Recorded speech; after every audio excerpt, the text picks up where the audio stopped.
we came up Friday. We hunted Friday evening, all day Saturday, all day today, Sunday. So what, if anything, struck you this weekend as not what you expected? So obviously, like when you picture hunting, like this is how I pictured it. I pictured you get really good with your bow, to where you can hit anything within an ethical range, and then you literally just go up in a tree and you wait for a deer. Like that's the broad terms of what I thought hunting was. Yeah, pretty much. What I really learned was that the hunting part is such a small fraction of the experience, and all the small little details are what really makes it. And there's things that I totally overlooked, like going with him to the path you take through the woods, the light that you have, like make sure you got red light, just how quiet you got to be, what time you got to get in the woods, how you got to play the wind, how you got to look for the deer scrapings. Like if you get to the point where you got a deer down your sights, like it's almost like you just won the rest of it. Like that's your reward. Yeah. And even the other parts, like you can do all that stuff right and still not get that. Yeah. At the end. So I learned you got to know the details. You got to make sure you do the little things right. Otherwise, it's just going to be frustrating. And another thing I really picked up this weekend was, you know, my girlfriend, Krista, she texted me because I told her, like, obviously, not to spoil anything, I didn't get a deer. Obviously, while my name's not on there. Came close. We'll talk about that. Yeah, but she's like, oh, well, when are you going to go back up so you can go get one? And I was like, it kind of got my mind turning. I was like, never again. Screw this. It's not about, it's not, I think a lot of people look at it and they see the deer as the end product. Like, oh, you shoot a deer, that's the end product. I'm like, no, that's not it. You know, like what I really learned is that this is a lifetime pursuit to getting better and just being in the woods, learning the landscape, learning the deer patterns. Like that's never ending. And every time you go in the stand, you're learning that stuff. Yeah. So whether you get a deer, like when you get a deer, it's nice. Obviously, that's the end goal. But like I consider this a really successful weekend. I learned a ton, but I got to go out there and I hunted all weekend. Yeah. And it's like you get a deer, that doesn't mean your journey ends. It just means that you've learned more, your goals change, and you get better. Yeah. You know, so I that was really eye-opening for me. That was worded very well.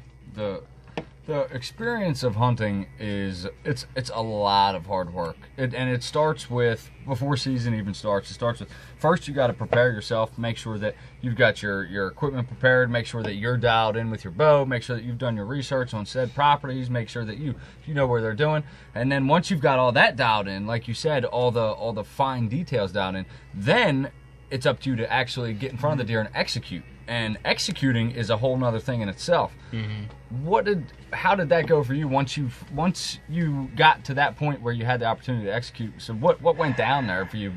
Walk us through how your week went when you actually got contact with. So we hunted public land. We hunted elk neck on Rogues Harbor. Rogues Harbor. Yeah. Quit giving all the spots away, man. Come on. No. We got thousands of listeners, dude. They are blown up already. Come on. That's what I'm saying, though. We don't need more. What the hell, You gotta right? be there by 4 a.m. to even get a chance. Before that. Broad locations. No. We were in the state of Maryland. Trust me. We were in the state of Maryland hunting. Trust me. We were on public land in Maryland. Trust me, Rogues Harbor's blown to smithereens. Already? Yeah. Oh yeah. I'm not even going to bother. We got there at 4 a.m. and we were like 6th, 7th, and 8th on the sign-in sheet. By 4:30 a.m. it was full. Yeah. People were turning around. Yeah. F that. People were rolling in, and we said, nope, no more spots, and they turned around. Jesus. Yeah. So at Rose Harbor, we crept in there. We got in there nice and early, 2 hours before sunlight was when we were allowed to actually enter the woods, and we pretty much were right on that and got in there. We all used climbers. Ryan, how'd that sit go for you in the morning? And start off with the climber. You're brand new to everything, so this is. You got a Summit climber that I recommended him, and he got that on Amazon. What is the learning curve? Same on that one I like? got, the steel So version. let me preface it by, if you're afraid of heights, it's a lot more, because I was scared shitless the entire time, because you just don't trust it until you've spent some time in there. Yeah, it's The learning curve was steep. I'm serving Jell-O shots, by the way. Sorry, man. By the end of the weekend, I thought I had it a little bit better, but I was shaking a lot. It took me about 30 minutes to get up the tree. There you go. Which it took Seth about 5 minutes. Then it took it about another 20 minutes for my heart rate to go down. So because like I'm sweating so much because I'm sitting there. I'm like, am I secure? Am I not? I'm like every 3 seconds I'm testing my safety harness and I'm pressing down. But that was definitely a learning curve with that for me. Very frustrating. And like I said, now I got it almost all. Except for I don't know how to put the thing back together.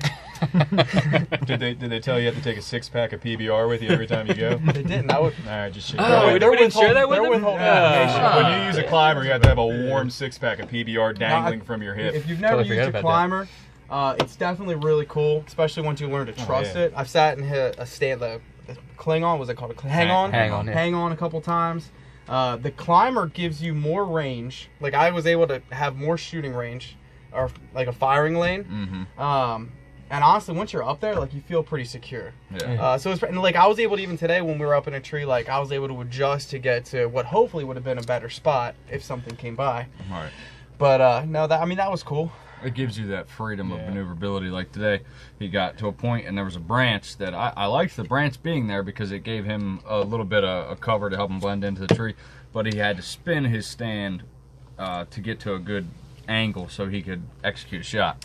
And he did, and the climbers are nice, man. They're a great tool to use, and the versatility, if you're going to do a lot of public land hunting or anything of the sorts, it's unbeatable. You can't beat it. I mean, I know you got saddles, so you could use one of them, but that's a whole nother pursuit. I'd like to try that. Yeah, me too. But I love my climber. Like, I got hang-ons at my private land area, but when those hang-ons get blown out, I whip out the old hang-on and go, 60, 70 yards away from the hang-on. Yeah.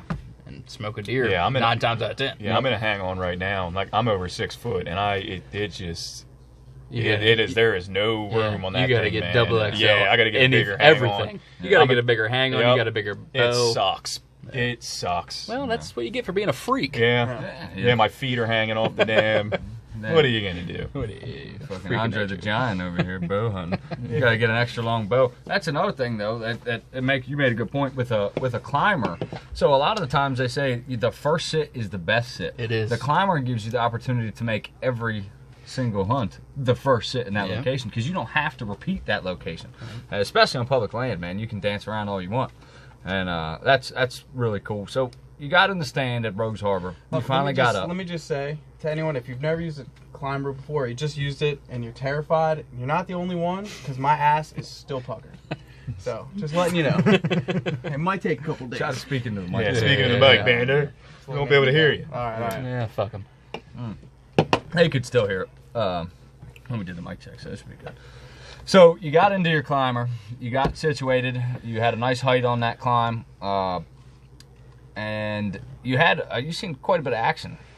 I did. Had one doe come up to my left, but it was kind of moving, and it was a little bit small, so I decided not to even take a look at it. Like, it was super early in the morning.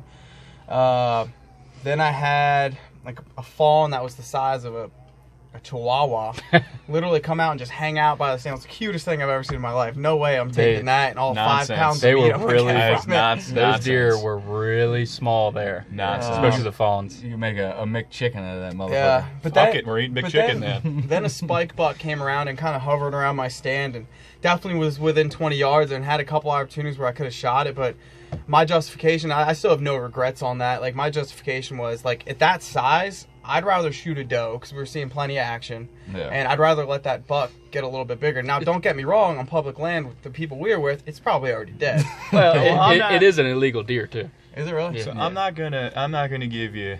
I'm no one to be giving anyone advice, but when you go into the woods, you got to make the decision before you go in. What am I killing? Yeah. Don't like. But a spike is an illegal deer. I got you. But when you go in, get your mind right. Yeah. Am I killing? You know what I mean? Where are my expectations? Don't get up there and go, am I going to kill that? Nah, let that pet. Just go in. If it's brown, is it down or am I going for a trophy buck? It's got to be legal. Yeah. Yeah. But that's the thing in Maryland. Yeah, technically it's got to have 3 points per side. You can get away with one. 3 points one side. One side, yeah. You can get away with one. They'll let you shoot one under that, technically, but you're not supposed to. So that was a good move that you did. Yeah. And Oh, yeah, you no. made the right That was call. a seasoned move. Well done. Yeah. And so a little bit later. A little bit later, what I thought was a doe came by, literally came walking 20 yards in front of me. Side was facing me the whole time, and I was just stopping, looking. I was like, I drew back, and I was like, this is it. This is my deer. Like, not the biggest, but I was like, it's perfect. And drew back, felt pretty good about it. Shot, it jumped up in the air. I thought I crushed it. I thought it was going down within 50 yards. Watched it run off. Went off in the distance about 100 yards, just stood there, and I'm just watching, waiting for it to drop, and then it starts eating. Yeah. I was like, and I just was so pissed off, because I was like, I shot my bow so many times. Like, again, probably could have practiced more, but at least 2 or 3 times a week I went out and shot 25 to 30 arrows. Yeah. And I was like, it's within 20 yards. I should have a guaranteed kill there every single time with the angle that I was shown. I was just super frustrated at that end, and then So, comparing now 20 yards on a bag, that's a chip shot for you, right? You can nail that every time. Now, compare that to when you shot at that deer. What Up in a tree stand, it's a live animal. What's the difference? a lot more adrenaline. Yeah, of course. Adrenaline's there, and then there was still, like, again, I should have taken the Tower Powers approach, where I should have known what I was going to shoot, because I really didn't know. Yeah. So I drew back because it looked like it was a decent size. It was within my range. But it was kind of like, this was my thought process, in all honesty. I pulled back, had it in my peep sight, lined up, and I said, fuck it, this is my deer. And then shot. Probably could have slowed down a little bit. Yes. But it was like, I didn't decide that I was going to take that deer until Caught you by surprise. I was there. I was Right. like, Oh, really?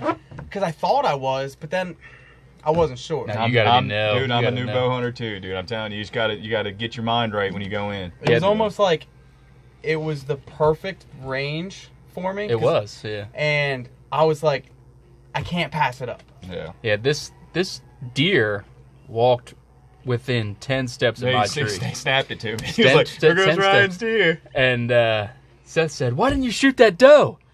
I said, well, it's a goddamn button buck. And I almost went on the group chat and said, Ryan, don't shoot that deer. It's a button buck. But then I said, fuck it. It's a good first Right. deer. Yeah. And it walked right in front of you. I gave you a perfect shot. Yeah. And you did get a little piece of him. I think You did hit what we kind of figured is it was probably a shoulder shot Yeah, because you- we didn't find the arrow. So he probably had that hanging in him for a little bit, but he probably lost it. We just couldn't find it. And there was some decent blood, but the blood trail evaporated completely. It just came to a spot where it was just done. He got in his pickup truck and took off down Route 40. Probably. And it was a good blood trail for 150, 200 yards. Yeah. And then it just just done. That's another thing, speaking about what we were talking about earlier, about experiences. I never shot a deer before. I'm going through the woods. I can't find anything. Yeah. You just see, every time I look over, John just... And then Seth comes in, Pointing just down. pointing to where the There's blood is. blood. I'm There's looking, blood. I'm like, is that a leaf? Is that blood? Like, Yeah. I can't find a anything. couple times you And picked up like a brown leaf with a little bit of red on it, and you were like, Yeah. is that blood? I'm like, no, it's a leaf.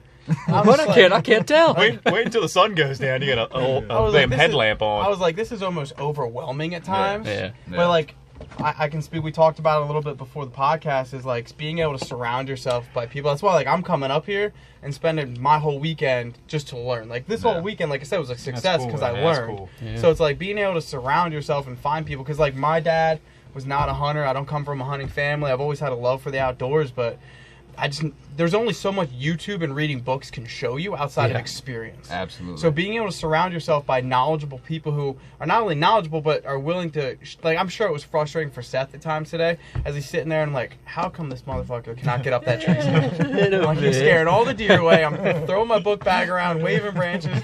But I take advantage of that, and I find anyone that's listening that's in my shoes, like, try to surround yourself with people that can make you better. Yeah, Yeah, 100%. It's the accelerated learning process. It's no different from you trying to figure out how to do jiu-jitsu on your own and having someone who is already a black belt teaching you. Not saying I'm a black belt by any means when it comes to bow hunting, but I'd say like it's- triple black. it's it's good to